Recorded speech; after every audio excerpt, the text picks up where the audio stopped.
Buenas tardes. Aquí podemos observar a los compañeros realizando la maniobra de encendido de fuego. Ellos reunieron yesca para hacer la iniciación del fuego. Están haciendo la iniciación con un pedernal.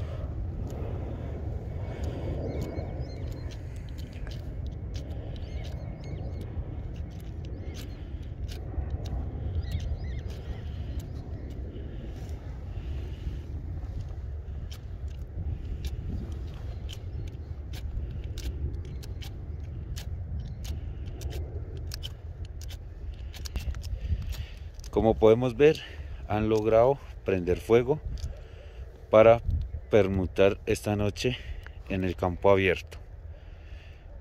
Gracias.